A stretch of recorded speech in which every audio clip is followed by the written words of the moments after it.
Bismillahirrahmanirrahim. Assalamualaikum warahmatullahi wabarakatuh. Waalaikumsalam warahmatullahi wabarakatuh. Yang kami hormati Bapak Adi Budi Satrio, Kepala SMAN 1 Trimo. Yang kami hormati Bapak Ibu Guru dan PU.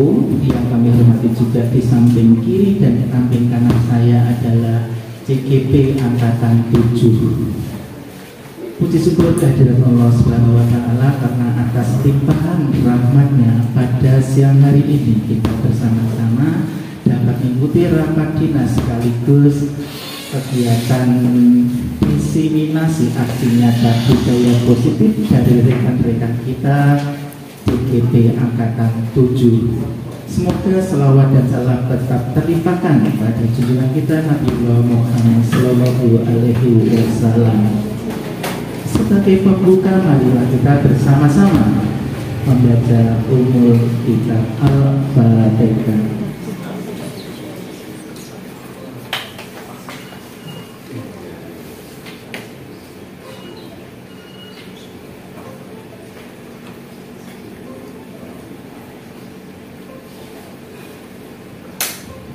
Terima kasih. Selanjutnya sambutan dari Bapak Adit sekaligus membuka kegiatan diseminasi aksi nyata budaya positif untuk CGP Angkatan 7. Kepada Bapak Adit kami persilakan. Assalamualaikum warahmatullahi wabarakatuh. Waalaikumsalam warahmatullahi wabarakatuh. Alhamdulillahirabbil alamin wa bihi nasta'in wassalatu wassalamu ala asyrofil anbiya'i wal mursalin Sayyidina wa Maulana Muhammadin wa ala alihi washabihi ajmain. Yang kami hormati CGP Angkatan 7, 4 orang yang tidak kami sebutkan masing-masing nanti akan memperkenalkan diri. Yang kami hormati rekan-rekan CGP Angkatan keempat sejumlah 10 orang yang kita semua sudah tahu di SMA Negeri 1 Trimo. Alhamdulillah mengawali kegiatan rame-ramenya CGP kita sudah mulai dengan 10 orang CGP dan alhamdulillah sudah lulus semuanya.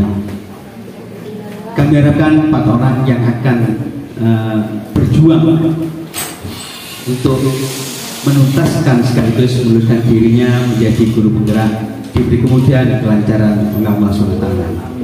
Kiranya di siang hari ini sesuai dengan apa yang kita program, kita rencanakan, Allah meridai dan memberkahi kita semuanya.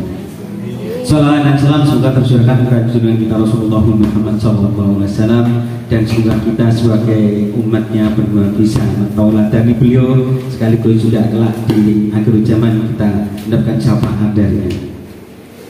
Ibu bapak yang kami hormati,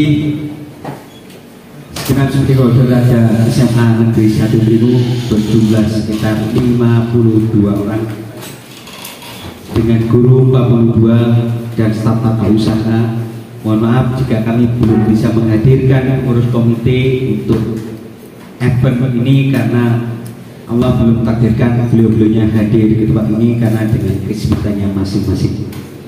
Ibu bapak yang kami hormati, berkaitan kegiatan aksi nyata yang bannernya terpampang di belakang kami, dan nanti 4 orang akan benar-benar menunjukkan aksi nyatanya dari apa yang sudah diperoleh dalam kegiatan CGP-nya. Mudah-mudahan diberi kemudahan, kelancaran, dan kesuksesan.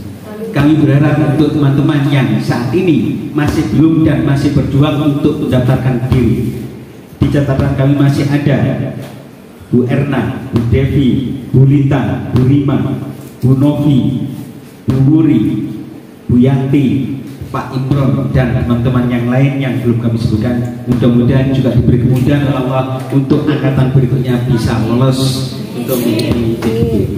supaya sekolah kita walaupun kepala sekolahnya tidak berstatus kepala sekolah penggerak, tapi guru-gurunya adalah guru penggerak semuanya. Ini yang harus kita upayakan. Kiranya dengan ridho dan berkah Allah SWT, kami berharap kegiatan aksi nyata 4 orang CGP ini Allah meridai, dan atas izin seluruh stakeholder SMA Negeri 1 Dringu, kegiatan dismasi aksi nyata pendidikan guru penggerak angkatan ke-7 untuk modul 1.4 budaya positif di SMA Negeri 1 Dringu Kabupaten Probolinggo dengan ini saya nyatakan dibuka dan dimulai. Terima kasih. Untuk selanjutnya, karena ini pun juga dikemas sebagai rapat dinas, maka nanti selesai aksi nyata dari beberapa teman ini nanti, maka masih ada beberapa paparan-paparan yang khusus urusan kesekolahan baik para wakasek maupun bagian-bagian yang berkaitan dengan P5 di kekurikulum. Kami beri kesempatan dulu untuk teman-teman yang melaksanakan aksi nyata. Demikian Bapak Ibu yang kami hormati, berkaitan dengan kegiatan acara rapat dinas sekaligus juga event aksi nyata dari teman-teman IPB supaya bisa berjalan dengan lancar dan baik. Mari kita ikuti dengan seksama, dengan keikhlasan dan antusias yang tinggi, karena teman-teman sebanyak 10 yang sudah lulus menjadi guru penggerak kemarin pun juga didukung penuh oleh teman-teman yang lain. Kiranya untuk yang 4 orang ini juga mendapatkan dukungan penuh dari stakeholder SMA Negeri 1 Dringu. Kami sebagai kepala sekolah walaupun tidak berstatus kepala sekolah penggerak tetap mendukung sepenuhnya untuk kegiatan aksi nyata guru penggerak di SMA Negeri 1 Dringu. Wassalamualaikum warahmatullahi wabarakatuh.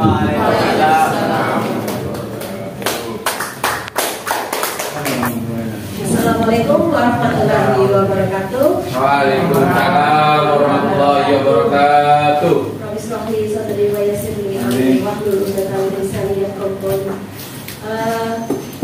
Mohon izin untuk Bapak Ibu, kami yaitu Rahma Budiristia CGP Angkatan 7 Kabupaten Probolinggo yang merupakan guru fisika di sini untuk melakukan diseminasi modul 1, yang dimana modul 1 itu di dalamnya ada filosofi KHJ, dimulai dari filosofi KHJ, berikutnya ada peran dan nilai guru penggerak, visi guru penggerak, dan budaya positif. Tahu belum? Budaya.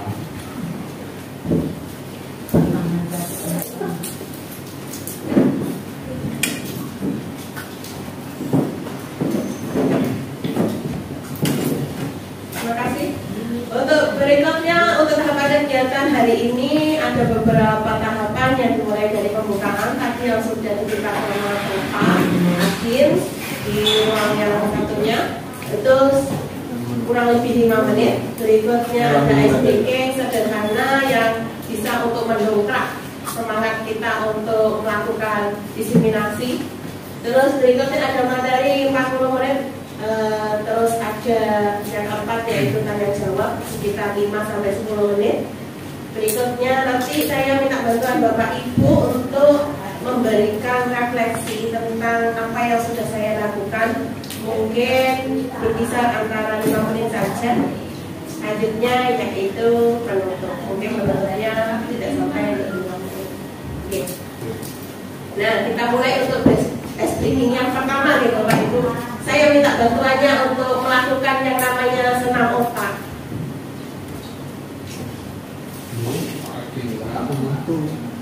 Nah, kegiatannya sebenarnya cuma sederhana, melakukan kegiatan senam otak, melakukan kegiatan di mana kegiatannya antara kanan dan kiri itu tidak sama. Kenapa saya ingin jenengan semua ice breaking menggunakan senam otak ini? Agar semangatnya terdongkrak, terus konsentrasinya bertambah, dan kita jadi lebih semangat untuk mendengarkan atau melakukan kegiatan diseminasi hari ini.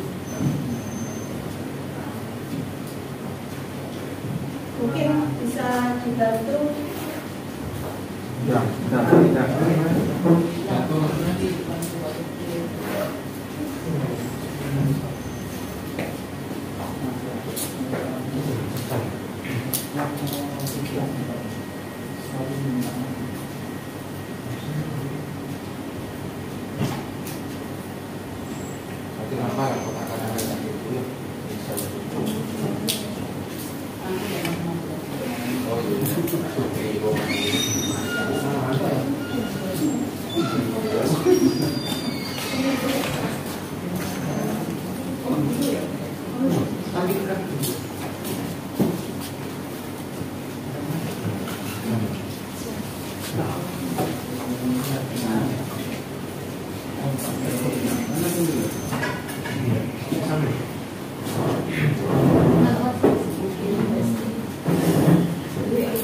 Mohon maaf, mungkin ada sedikit kendala berkaitan dengan sound.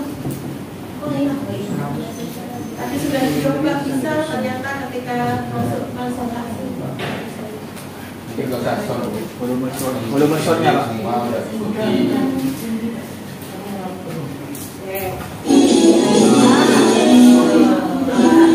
Ya benar. Mungkin bisa dimulai Pak. Ya, terima kasih bantuannya. Untuk yang ini saja Pak, yang rahma diseminasi itu ya Pak.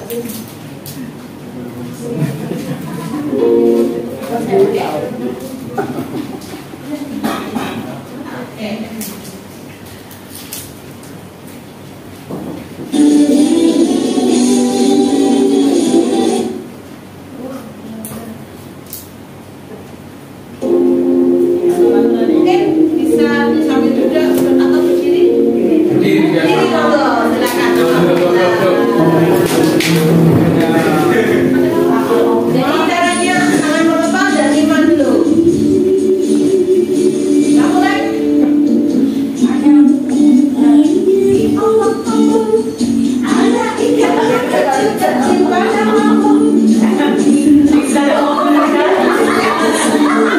Lagi normal ya.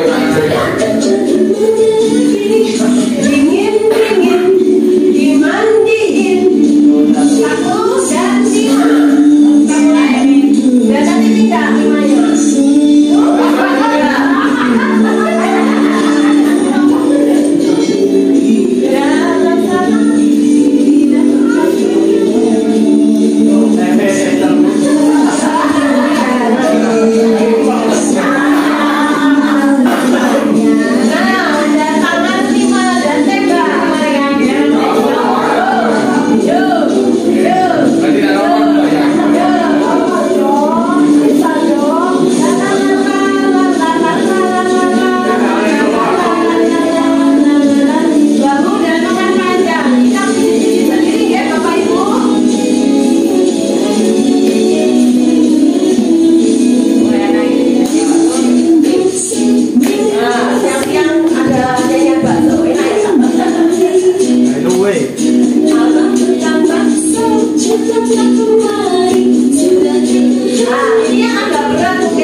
Oke, lanjut Kak Liza, next untuk lanjut ke SPG 1, lanjut kita ke materi G. Tujuan kegiatan hari ini seperti biasa saya akan informasikan. Sebenarnya yang pertama yaitu untuk meningkatkan pemahaman murid. Kenapa murid? Karena kemarin saya sudah melakukan sosialisasi kepada murid tentang pentingnya keyakinan kelas. Rekan guru dan staf TU tentang pentingnya keyakinan kelas itu. Yang kedua yaitu untuk berbagi pemahaman kepada jenengan semua tentang yang sudah kami pelajari. Bukan berarti kami itu lebih pintar, tapi kami itu tahu yang lebih dulu. Mungkin ini saya agak deg-degan karena di sini ada banyak sekali GP angkatan 4 yang sudah lulus. Saya takutnya di berikutnya yang ketiga yaitu untuk mengajak semua rekan guru untuk mewujudkan budaya positif dalam lingkungan kelas atau sekolah. mungkin minimal melakukan hal yang sama yang seperti saya lakukan, mungkin yang lain. Next.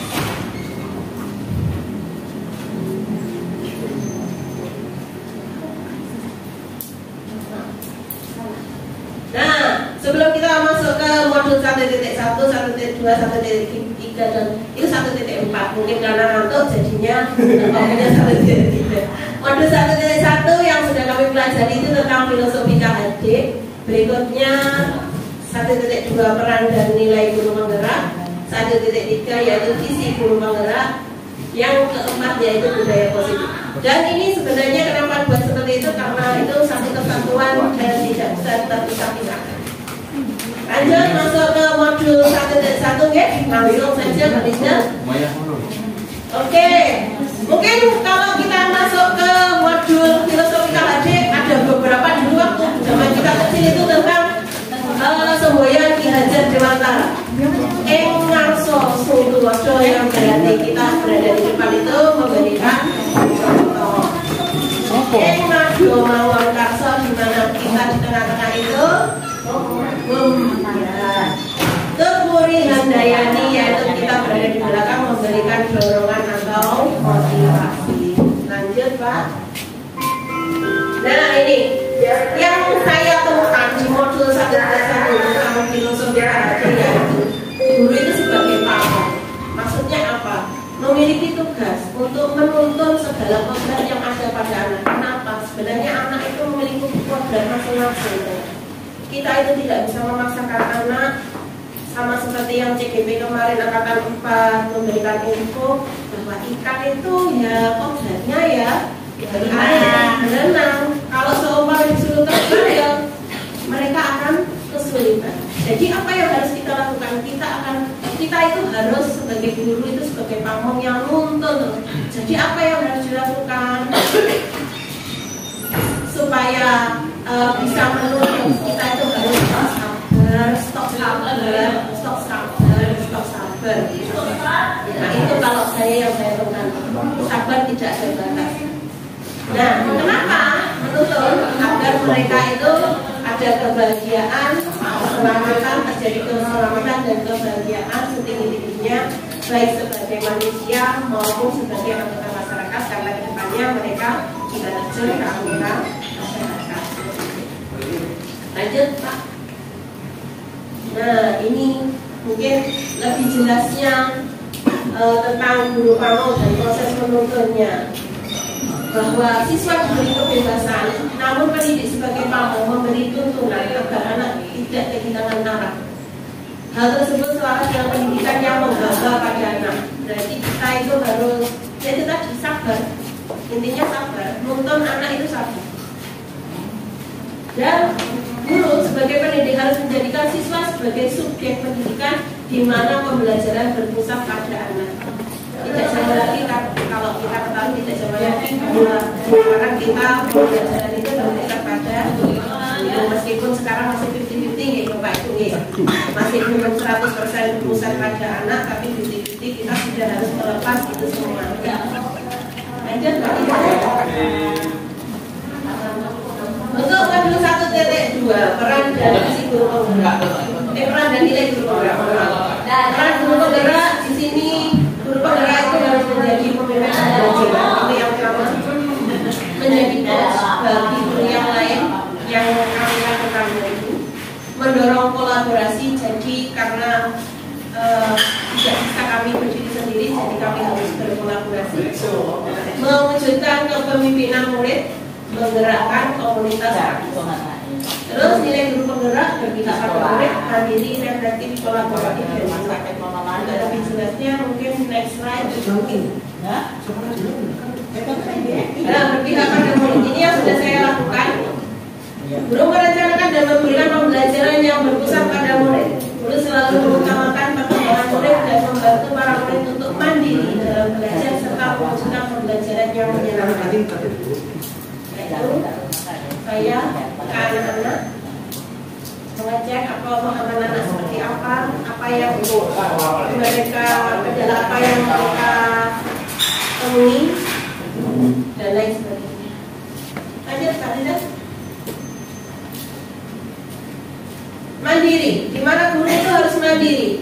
Guru harus memiliki motivasi yang kuat untuk secara mandiri meningkatkan kompetensi yang dimiliki dalam bidang pendidikan melalui beberapa kegiatan pelatihan baik secara offline maupun online. Jadi ya kalau saya sih sebenarnya adalah minimal cukup untuk setiap tahunnya untuk tabungan kenaikan pangkat kalau saya. Selain itu juga harus upgrade ilmu pendidikan yang ada atau berkembang di zaman sekarang. Lanjut, Pak Liza. Reflektif, guru bersifat terbuka untuk melakukan evaluasi diri terhadap apa yang sudah saya lakukan untuk menemukan kelebihan dan kekurangan ketika pembelajaran. Nah, ketika pembelajaran, selepas pembelajaran, refleksi bertanya kepada guru yang lebih senior. Nah, di situ ada Bu Wiwi yang tangannya kelihatan itu Pak Lutfi, mama Pak Lutfi tidak cukup soalnya. Ya, Pak Lutfi. Jadi bertanya apa yang harus dilakukan, solusi apa yang bisa dilakukan untuk mengatasi masalah yang ada di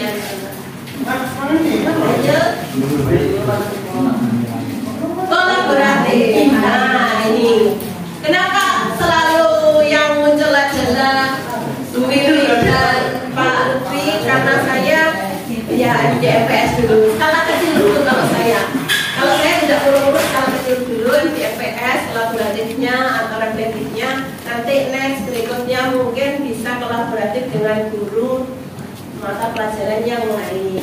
Kolaboratifnya membangun hubungan kerja yang positif, menjalin kerjasama dan komunikasi dengan murid, rekan sejawat, komite sekolah, wali murid maupun komunitas praktisi di lingkungan SMAN 1 Trimo. Nah, ada praktik. Ini yang sudah saya lakukan Bapak Ibu. Ya. Alhamdulillah. Inovatif. Ini yang sudah saya lakukan. Semangat dalam berinovasi dalam dunia pendidikan, mencoba hal-hal yang baru. Yang kemarin itu yang saya lakukan adalah saya itu mencoba mengaplikasikan aplikasi Angry Bird, mungkin permainan zaman agak jadul, tapi itu saya kaitkan dengan materi yang ada di dalam fisika. Ya, Pak. Lanjut, modul 1.3 visi guru penggerak. Visi adalah gambaran visual yang ingin saya capai di masa yang akan datang. Dengan adanya visi, saya akan memiliki rencana kegiatan yang jelas untuk mencapai tujuan pendidikan sesuai peran dan nilai guru penggerak sesuai profil pelajar Pancasila.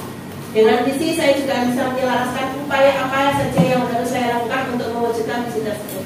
Jadi umpamanya visi itu adalah acuan untuk saya menuju garis finish. Tujuannya menuju garis finish. Kalau ini tujuannya berarti menuntun anak-anak untuk pembelajaran yang berpusat pada siswa. Berarti upaya apa yang harus saya lakukan? Nah itu berarti ada visi. Lanjut. Nah visi saya sederhana Bapak Ibu, mewujudkan pelajar Pancasila yang berkarakter. Karakternya itu dari yang sudah kita lakukan bersama-sama itu, yang ada di depan, salam senyum sapa. Mungkin tidak hanya di depan, tapi bisa kita lakukan bersama-sama di luar kelas maupun ketika bertemu dengan siswa. Kita selalu mengingatkan untuk salam senyum dan sapa. Terus berikutnya mandiri. Mandiri adalah menyelesaikan masalahnya atau masalah yang ada pada dirinya. Kreatif dan inovatif. Kenapa pembahasannya seperti itu? Karena bisa mengaplikasikan atau menggunakan bahan yang tidak dipakai menjadi bahan yang memiliki nilai jual atau berharga. Menurut saya. Lanjut Kak Iza. Pendekatan IA. Untuk mencapai visi tersebut, kami melakukan pendekatan IA dimulai dengan mengidentifikasi hal baik. Jadi kalau yang kami dapatkan di guru penggerak kemarin gitu Bapak itu ya. Jadi untuk mencapai sesuatu yang perubahan yang baik itu bukan mencari kelemahan kita, bukan mencari kelemahan yang ada di SMA Drinu, bukan mencari kelemahan yang ada di siswa, tapi kita harus menggali potensi yang ada di siswa. Kira-kira anak itu bisa apa ya? Kelebihannya di mana nih? Kalau seumpamanya dibuat seperti ini, bisa atau tidak? Mencari cara bagaimana hal tersebut dapat dipertahankan. Karena yang susah kita tahu sendiri, yang susah adalah mempertahankan daripada memunculkan atau memunculkan strategi untuk mewujudkan perubahan ke arah yang lebih baik. Berpijak dari hal positif yang telah ada, saya kemudian menyelaraskan kekuatan tersebut dengan visi sekolah impian dan visi saya berbagi sebagai guru penggerak. Mungkin tahapan baca, kenapa dibilang baca? Karena B-nya memang buat pertanyaan, A adalah ambil pelajaran, D gali mimpi, C jabarkan rencana, dan A atur eksekusi. Untuk melakukan perubahan kita harus melalui tahapan ini. Jadi buat pertanyaan dulu, diambil pelajarannya, mimpi apa yang ingin saya capai, dan rencana apa yang ingin saya lakukan, dan langsung mengatur eksekusi. Berikutnya Pak Rizal. Modul 1.4 budaya positif. Salah satu tanggung jawab guru adalah menciptakan suatu lingkungan positif yang terdiri dari warga sekolah yang saling mendukung, saling belajar, saling bekerja sama seperti sekarang ini, sehingga tercipta kebiasaan-kebiasaan baik. Dari kebiasaan-kebiasaan baik akan tumbuh menjadi karakter-karakter baik bagi warga sekolah. Dan pada akhirnya karakter-karakter dari kebiasaan-kebiasaan baik akan membentuk sebuah budaya positif.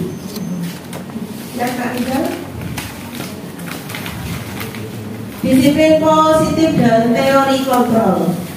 Intinya adalah kalau seumpamanya ada disiplin positif, ada motivasi dari siswa, dari dalam diri siswa sendiri, maka akan muncul kontrol pada dirinya sendiri.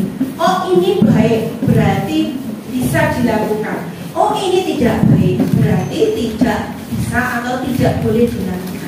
Ini maksudnya disiplin positif, disiplin ke arah yang positif dan kontrol diri sendiri. Karena apa? Perubahan itu harus dimulai dari diri sendiri, bukan dari orang lain.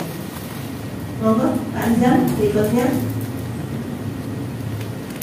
Nah, dari disiplin positif nanti ada atau muncul nilai-nilai atau berdasarkan nilai-nilai universal kebajikan kelas, nanti akan menuju ke profil pelajar Pancasila yang kita ketahui sendiri, dimulai dari beriman, bertakwa kepada Tuhan Yang Maha Esa dan berakhlak mulia, berkebinekaan global, bergotong royong, mandiri, bernalar kritis dan kreatif.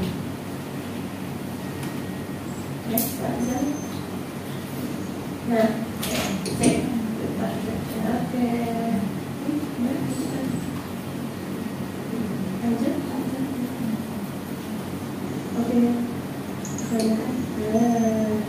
ya ini saya minta bantuan Bapak Ibu sekalian untuk bersama-sama menyanyi profil pelajar Pancasila untuk kita sama-sama. Beriman dan bertakwa pada Tuhan Yang Esa dan berakhlak mulia, berbinekaan global, gotong royong mandiri, kreatif dan kritis. Lagi-lagi ya.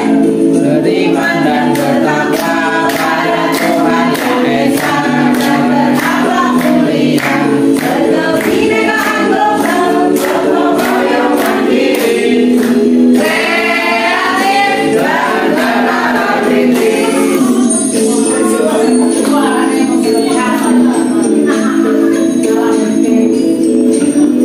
Nah, ini profil pelajar Pancasila. Kenapa kita tidak bisa? Ini saya ambil dari YouTube sebenarnya.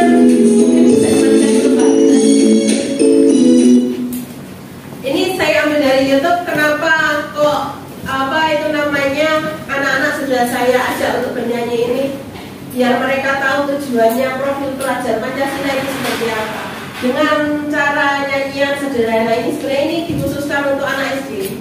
Karena kita tahu sendiri kalau lagu yang sering kita putar kan lagunya yang grade-nya tinggi itu ya, lagunya Kikan itu ya. Iya. Jadi ya itu terlalu berat kalau menurut saya. Jadi saya sering menyetelkan atau memainkan lagu profil pelajar Pancasila ini kepada anak-anak biar mereka tahu apa profil pelajar Pancasila yang harus mereka capai itu yang lanjut slide aja Pak. Terima kasih Pak.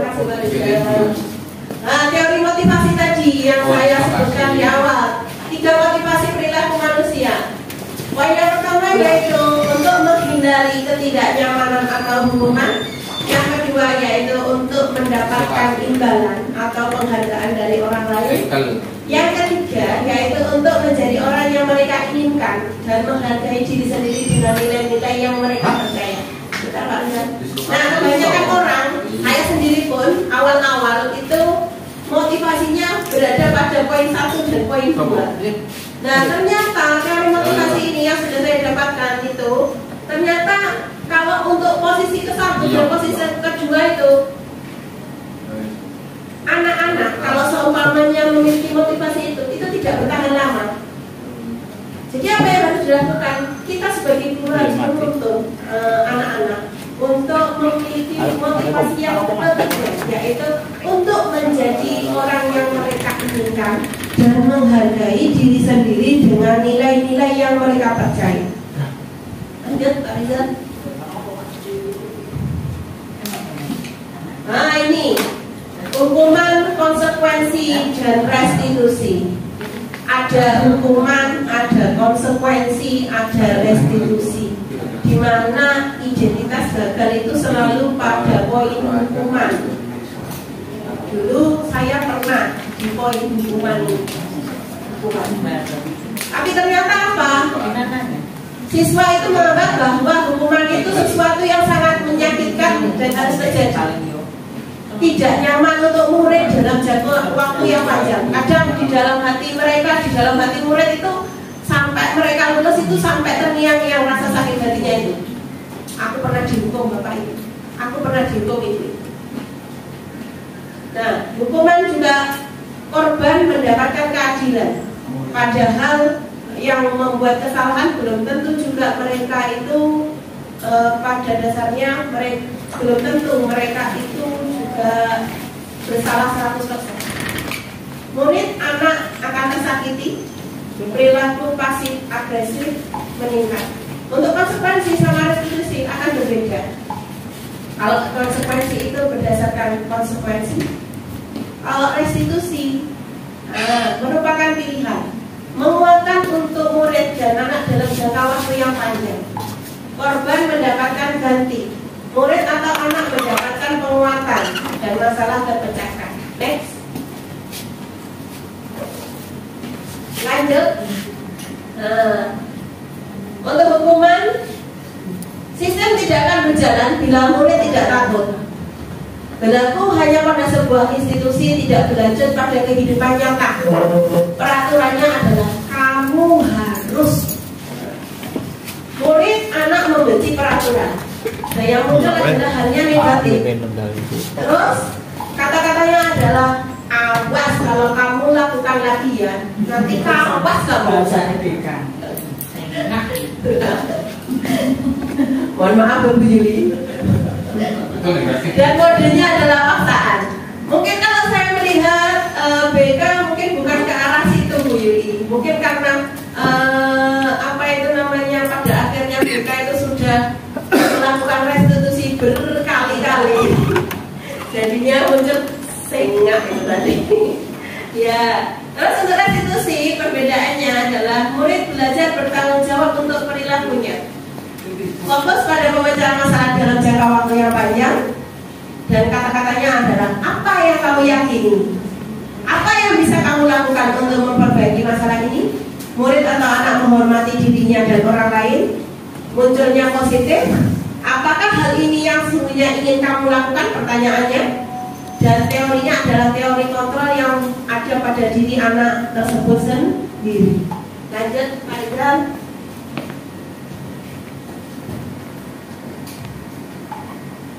panjang sekali memang.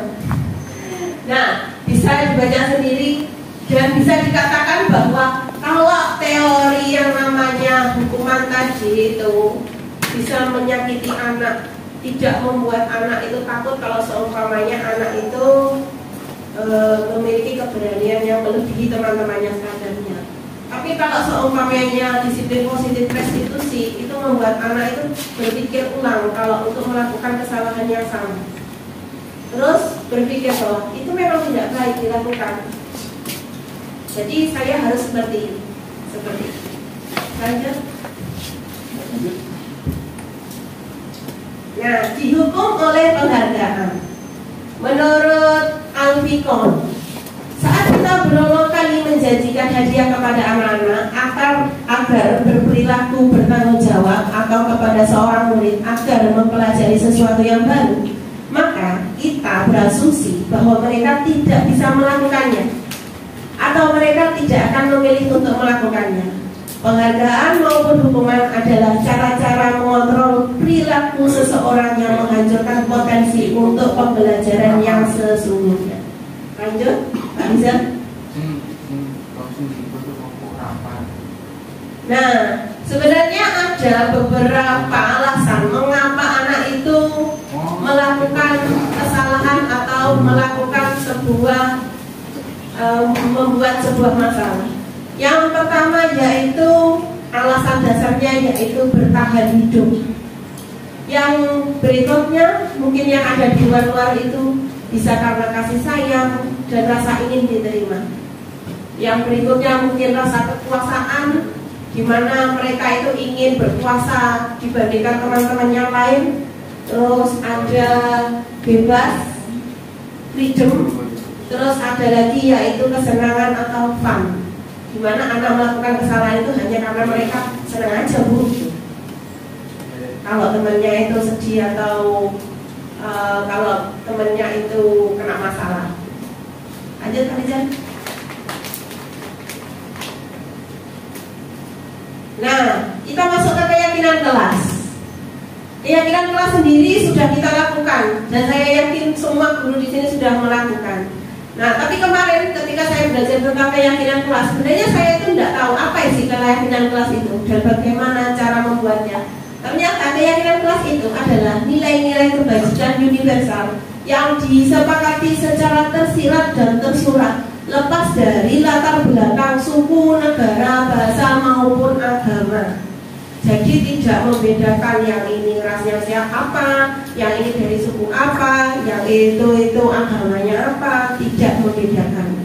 Makanya untuk keyakinan kelas nanti ada beberapa aturan untuk membuat atau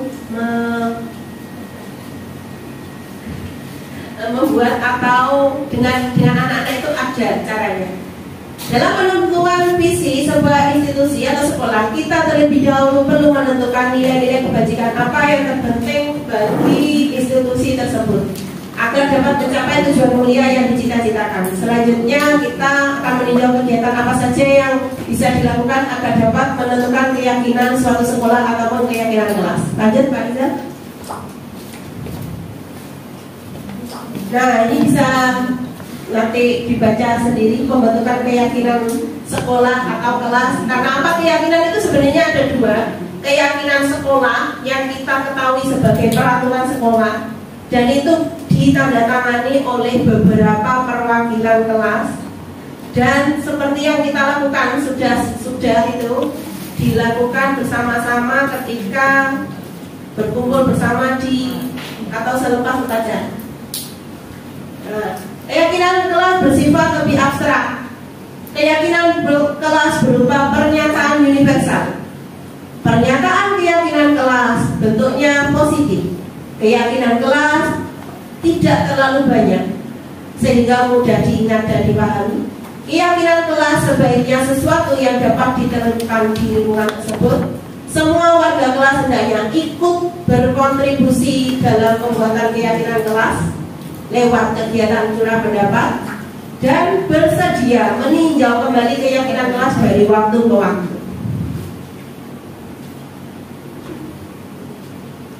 Nah, itu sudah saya kasih hijau-hijau. Yang penting adalah curah pendapat, mencatat semua masukan prosedurnya ya, mengganti bentuk negatif menjadi positif, meninjau kembali curah pendapat yang dilakukan anak-anak. Sekali lagi ditinjau, jangan terlalu banyak. Kalau perlu 3-7 prinsip atau keyakinan saja agar mudah untuk diingat. Menandatangani keyakinan kelas tersebut kalau sudah selesai, dan selanjutnya langkah berikutnya adalah bisa diletakkan di dinding kelas di tempat yang mudah dilihat oleh semua warga kelas supaya mereka ingat apa keyakinan kelas mereka. Next, Pak Rizal. Oke, sebelum saya masuk 5 posisi kontrol, ini ada salah satu hasil. Bentar ya.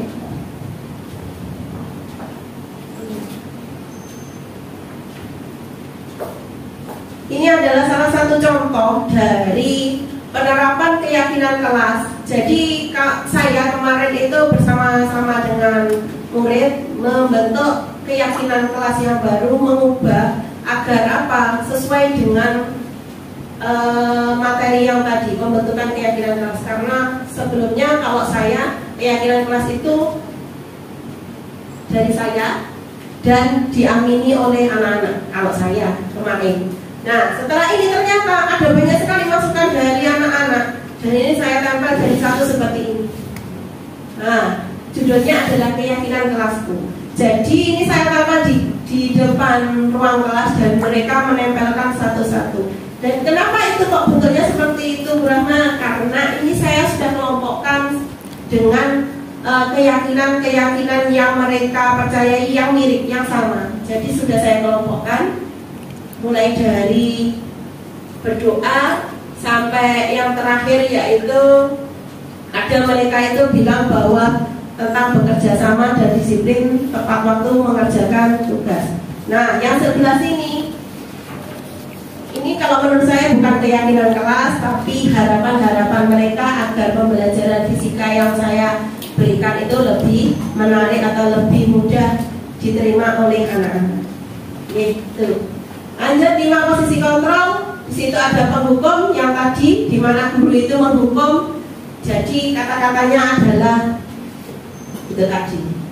Menggunakan hukuman fisik maupun verbal. Kalau pembuat merasa bersalah, pada posisi ini guru bersuara lebih lembut, menggunakan keheningan yang membuat orang lain merasa tidak nyaman, bersalah atau rendah diri.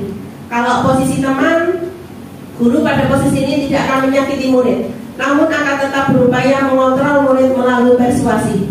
Posisi teman pada guru bisa negatif ataupun positif. Pemantau, posisi pemantau berdasarkan pada peraturan-peraturan dan konsekuensi dengan menggunakan sanksi konsekuensi. Kita dapat memisahkan hubungan pribadi kita dengan murid sebagai seseorang yang menjalankan posisi pemantau. Nah, yang paling tinggi adalah posisi manajer, di mana posisi ini guru itu berbuat sesuatu bersama dengan murid, mempersilahkan murid mempertanggungjawabkan perilakunya, mendukung murid agar dapat menemukan solusi atas permasalahannya sendiri, juga memiliki keterampilan sebagai teman maupun pemantau. Nah, di sini saya mau bertanya pada salah satu guru mungkin. Nah, dari 5 posisi kontrol yang ada di depan, kira-kira Bapak Ibu guru yang ada di sini itu berada pada posisi kontrol yang mana? Mungkin saya mau minta bantuan kepada Bu Yanti. Monggo Bu Yanti, saya persilakan. Mungkin bisa berdiri Bu Yanti. Terima kasih. Posisi yang sering saya lakukan adalah menggunakan kontrol guru posisi pemantau. Misalnya, saya menggunakan siswa akan sadar tentang yang mereka lakukan, misalnya menggunakan konsekuensi seperti ini. Seperti itu. Ya. Terima kasih Bu Yanti. Tepuk tangan untuk Bu Yanti. Oke. Ya, kalau untuk ini, kalau kemarin yang saya dapatkan yaitu dalam posisi kontrol guru, minimal kita memang harus posisi pemantau minimal. Meskipun kita tertati-tati, tapi untuk menjadi posisi manajer, tapi minimal memang kita harus posisinya posisi pemantau.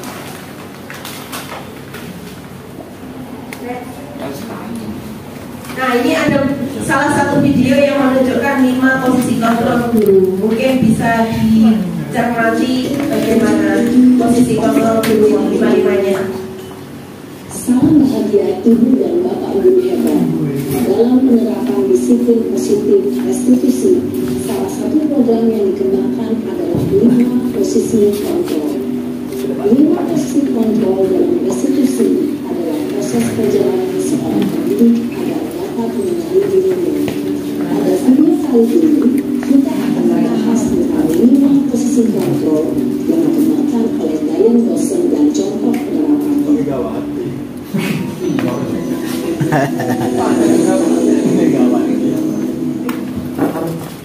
Lima posisi kontrol itu adalah 1. Posisi pembuku. Posisi pembuku. Posisi pembuat merasa bersalah. Membuat merasa bersalah. Posisi teman. Posisi pemantau atau monitor. Dan 5 posisi manajer. Posisi manajer. Untuk lebih memahami kelima posisi tersebut, mari kita saksikan kasus Naren yang terlambat hadir 20 menit di sekolah dan melihat bagaimana kelima posisi kontrol dalam menghadapi masalah tersebut.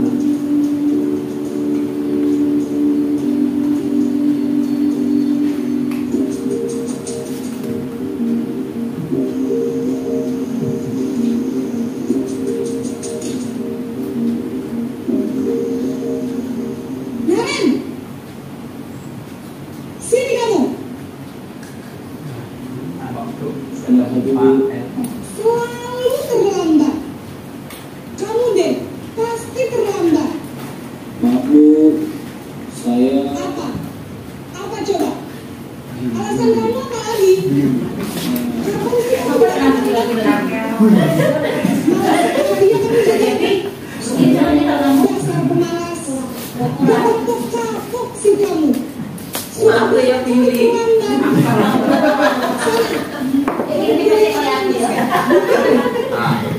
saya harus ke lapangan basket Bu.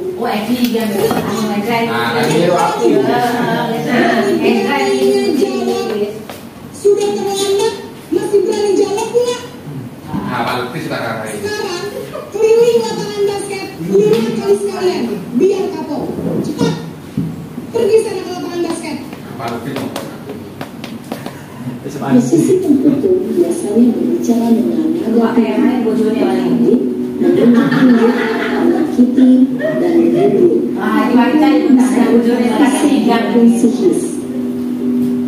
Ibu dan Bapak Guru hebat, dampak yang terjadi pada murid ketika guru berada pada posisi pembuku adalah murid cenderung akan memberontak, bahkan menyimpan dendam.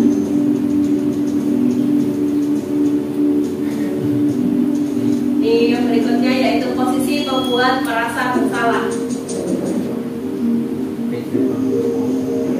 Mungkin bisa dicermati siapa yang ini. Naren,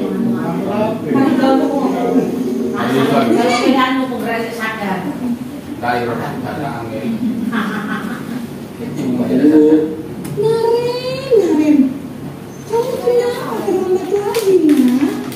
Ya Tuhan Naren, kamu senang ya bikin ibu susah ya? enggak, musuh kurang. Ibu yang ditegur. Lumayan ini. Tadi ibu yang dibawa SD.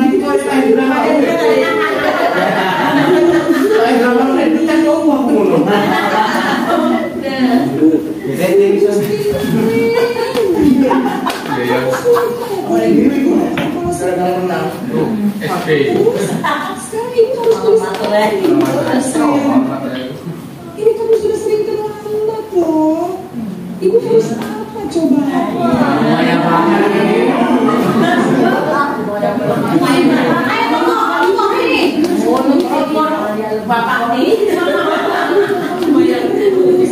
Bisa jadi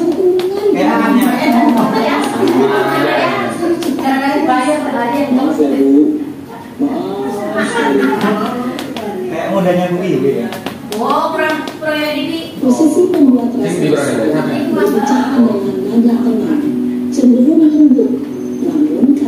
yang diutarakan membuat murid merasa menjadi tenang tapi membunuh kalau menurut saya. Murid dirinya sendiri merasa tidak berharga dan tidak sanggup menghargai.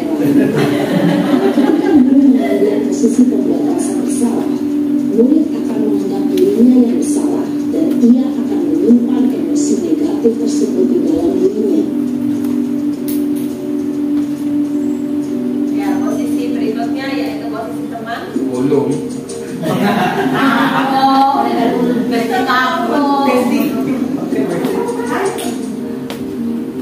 Stres guru ya.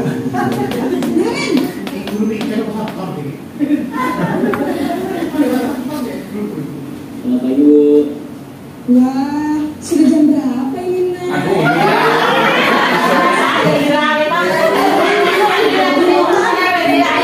Belum banget ini. Iya dah ayo. Kamu bukannya anak yang larinya paling kencang. Kok terlambat sih? Aku Ibu kan gemes. Ini dulu monok lagi. Ya sudah sana. Nanti lain kali larinya lebih kencang lagi ya. Biar gak terlambat. Naik pesawat lagi. mungkin ya. Bikin senang ibu. Demi ibu. Bisa? Demi ibu. Demi ibu, demi kenceng. Akhirnya demikian sama ngomong. Akhirnya demikian. Si teman guru berbicara dengan nada suara ramah atau cenderung bersandar gurau untuk menjaga suasana tetap santai. Murid akan merasa senang, aman, dan akrab dengan guru. Identitas yang tercipta adalah identitas sukses atau berhasil. Jadi ternyata seperti Perlu diingat, Iya, karena iya. ini masih dari Lari eksternal, maka ada faktor ketergantungan dari murid kepada orang tertentu. Di sini guru absennya, sehingga di lain waktu murid bisa berperilaku baik, namun hanya kepada orang-orang tertentu saja. Nah, ini posisi pemantau monitor yang membaca guru Yanti menyatakan bahwa Ibu Yanti. Yanti.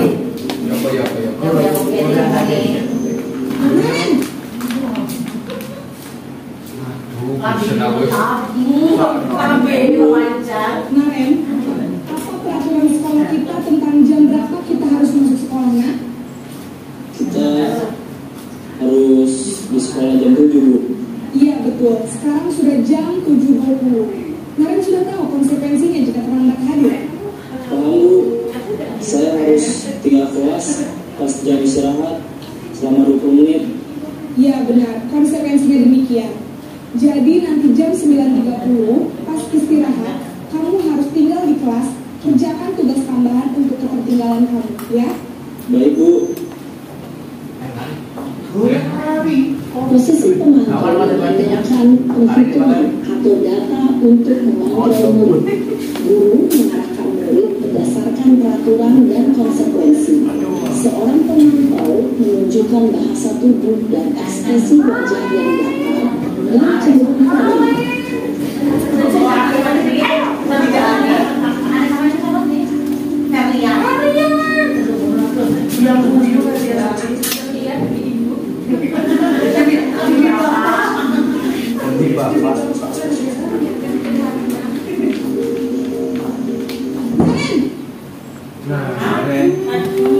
Aduh pusing. Pagi Bu. Selamat pagi Naren. Maaf Bu, saya terlambat. Iya, sekolah masuknya jam 7, sekarang sudah jam 7.20. Jadi sekarang bagaimana ini, Ken? Maaf Bu, saya lupa setel alarm saya semalam.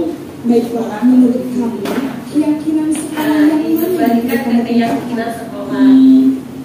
Menghargai diri sendiri dan orang lain mungkin ya Bu. setuju? Jadi, apakah Naren meyakini prinsip saling menghormati tersebut? Iya Bu, saya meyakininya. Apakah Naren bersedia memperbaiki masalah keterlambatan ini? Bersedia Bu. Bagaimana kamu akan perbaiki masalah keterlambatan ini? Nah, dia mencari solusinya. Saya akan coba untuk tidak lupa menyetel alarm saya Bu. Baik, kalau kamu alarm di rumah, ada orang yang kira-kira bisa bantu mengingatkan tidak? Ada Bu, kakak saya, Kak Emma. Ada lagi selain Kak Emma? Selain Kak Emma, ada ibu saya.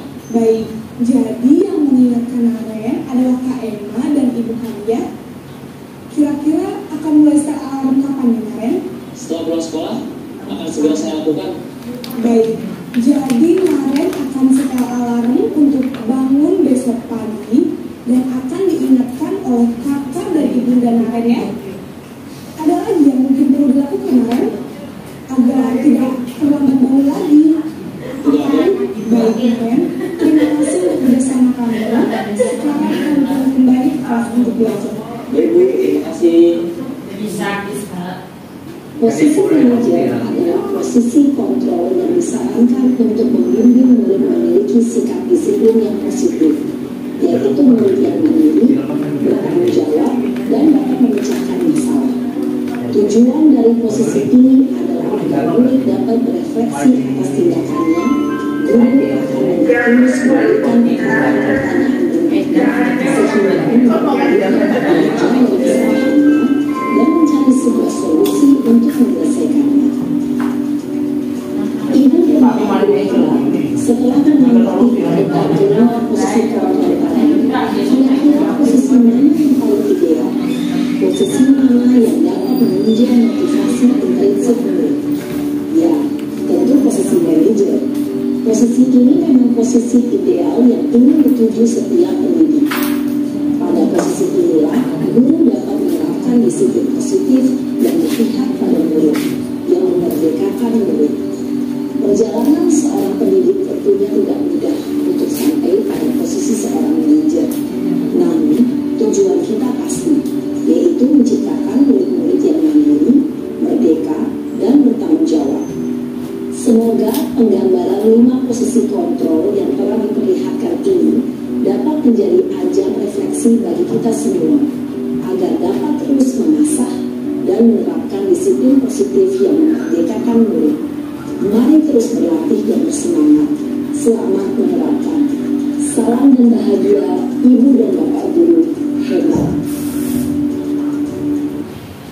Oke, itu sedikit video tentang posisi kontrol guru. Untuk restitusi ini yang tadi sudah disebutkan di depan bahwa membantu murid menjadi lebih memiliki tujuan, disiplin positif dan memulihkan dirinya setelah berbuat salah. Mungkin bisa di next Pak untuk menyingkat waktu. Nah, ini untuk segitiga restitusinya. Yang paling bawah adalah menstabilkan identitas yang pertama kali harus dilakukan. Berikutnya yaitu validasi tindakan yang salah, dan yang terakhir yaitu menanyakan keyakinan.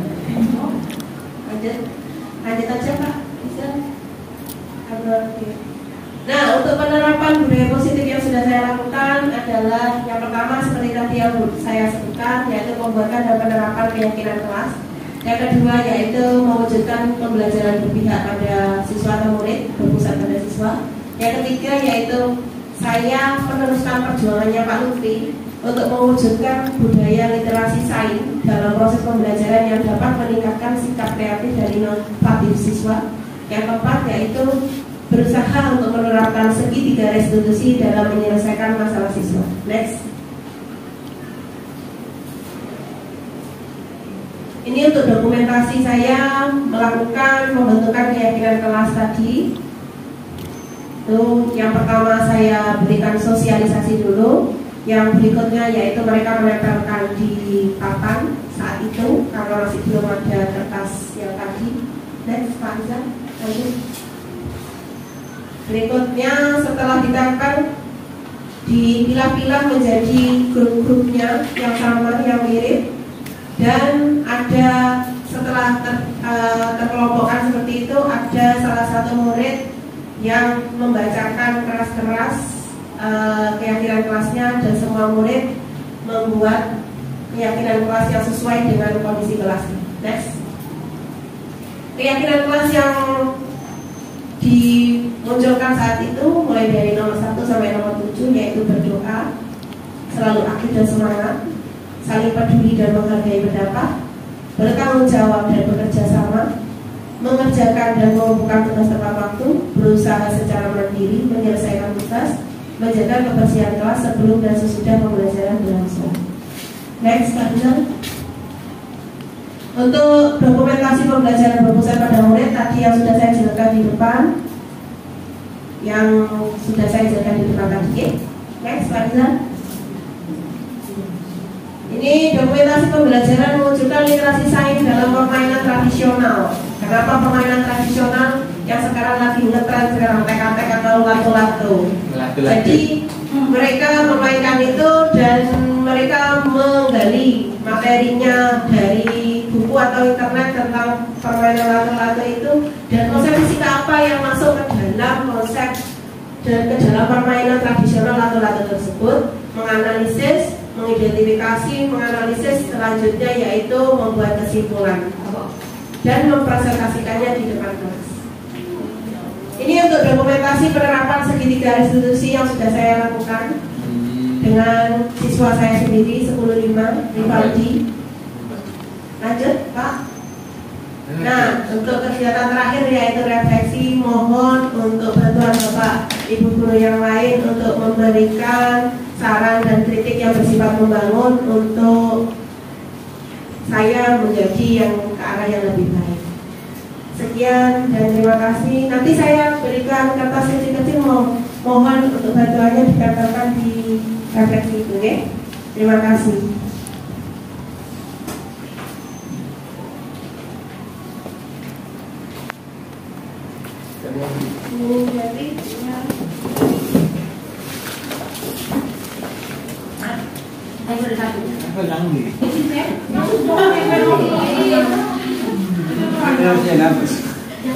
Ada lagi tinggal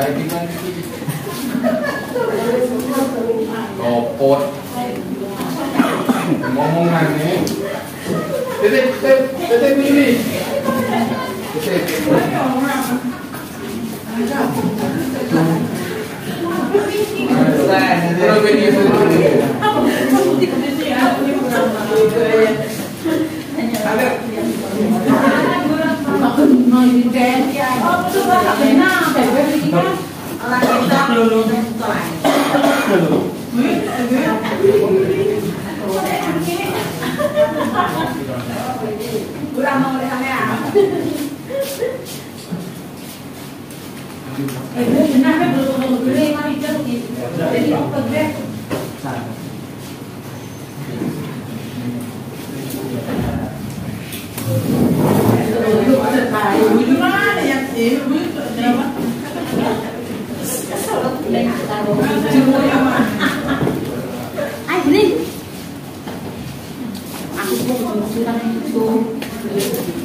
diseminasi berikutnya akan lebih saya jelaskan. Terima kasih Bapak Ibu guru yang sudah hadir di kegiatan diseminasi aksi nyata pendidikan guru penggerak angkatan 7 hari ini modul 1.4 budaya positif. Atas bantuannya dan waktunya saya ucapkan terima kasih. Wassalamualaikum warahmatullahi wabarakatuh. Waalaikumsalam warahmatullahi wabarakatuh.